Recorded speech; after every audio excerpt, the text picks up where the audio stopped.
देखिए, सबसे पहली बात तो मैं शॉक्ड हूँ। जब मैंने सुना संजय सिंह को गिरफ्तार कर लिया है तो मुझे अजीब सी फीलिंग हुई। संजय सिंह साहब को मैं आम आदमी पार्टी से नहीं जानता हूँ, वो मेरे मित्र हैं, मेरे दोस्त हैं। हम उनको जानते हैं 2007, 8, 9 से, जब वो समाजवादी पार्टी में हुआ करते थे और हम भी वहीं थे। संजय सिंह के ऊपर जो आरोप लगाया गया है बेईमानी का, ये पूर्णतः निराधार है, ये झूठ पर आधारित है। मैं अब आपसे सवाल कुछ पूछना चाह रहा हूं। वैभव महेश्वरी बहुत अच्छे प्रवक्ता हैं, बेहतरीन, लेकिन आज कुछ टेंशन में दिख रहे हैं मुझे। मैं एक सवाल देश के सामने रख रहा हूं कि संजय सिंह के बारे में दिनेश अरोड़ा नाम के एक अप्रूवल ने कहा कि हमने इनको 2 करोड़ दिए। उसकी जबान पर यह मान लिया गया कि संजय सिंह दोषी हैं 2 करोड़ रुपए के मनी लॉन्ड्रिंग के, और उनको गिरफ्तार कर लिया गया। लेकिन संजय सिंह अगर जेल जा रहे हैं तो जिस अजीत पवार पर 70,000 करोड़ का घोटाला, वो डिप्टी सीएम बन रहा है, और डिप्टी सीएम बनने के 2 दिन के बाद 70,000 करोड़ के घोटाले वाले आदमी पर से 9 केस विड्रॉ हो जाते हैं, खत्म। जिस आदमी पर 2010 में वाटर स्कैम लगता है और जैसे ही ईडी उसको बुलाती है पूछताछ के लिए 2014 के बाद, वो आदमी फौरन जाके बीजेपी के लीडरों से मिल लेता है और बीजेपी ज्वाइन कर लेता है और मुख्यमंत्री बन जाता है। देश में खनन घोटाले का बादशाह की उपाधि रखने वाले येदियुरप्पा जेल नहीं जाते हैं। रघुवर दास का नाम 1,000 करोड़ रुपए घोटाले में आ रहा है या नहीं है, ये बात तो बाद में तय होगी। क्या ईडी को नहीं पूछताछ करना चाहिए थी?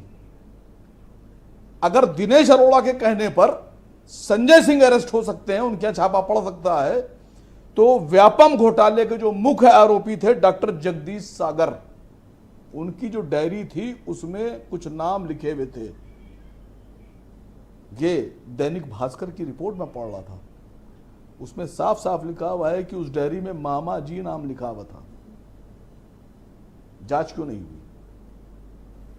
मैं छोटे छोटे सवाल पूछ रहा हूं, बात खाली संजय सिंह की नहीं है। आपके सब सवालों का जवाब यही मिलेगा। अभी आलोक अवस्थी से हर एक सवाल का जवाब लेंगे, आप कंटिन्यू करें, बताएं, बोले।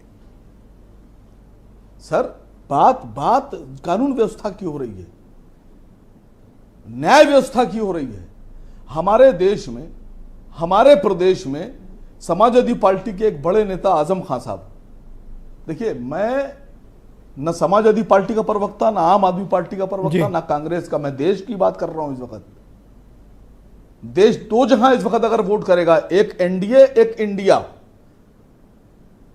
लोग खुद ही चुनेंगे सरकार किसकी बनाना। आप तो ना तो एनडीए में हैं, मेरा सवाल इंडिया में आजम खान साहब जैसे आदमी भी, जो कई बार का विधायक, कई बार का मंत्री, कई बार का सांसद, उस आदमी पे जब आरोप लगता है बकरी चोरी का, भैंस चोरी का, मुर्गी चोरी का, और सबसे बड़ी बात तो ये हो रही है कि जब वो कैबिनेट मिनिस्टर थे, उन पर Z+ सिक्योरिटी थी, तो उन पे आरोप ये लगा, उन पे केस चला, उनको दोषी बनाया गया कि उन्होंने अपनी प्रोफेसर पत्नी के साथ मिलकर एक शराब की दुकान पर डाका डालकर 16,900 रुपए लूट लिए।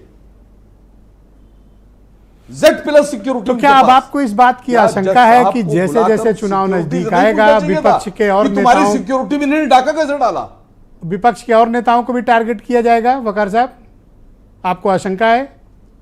देखिए, जो दिनेश, ये भी जो बीजेपी प्रवक्ता जी बोल रहे हैं, आलोक अवस्थी साहब के भी 2 लोग और हैं। हाँ, कौन है वो 2 लोग? सच्चाई है कि 2 नहीं, अभी 200 भी हो सकते हैं, 200 भी हो सकते हैं। भारतीय जनता पार्टी जानती है कि वो हार की गागार पे खड़ी है।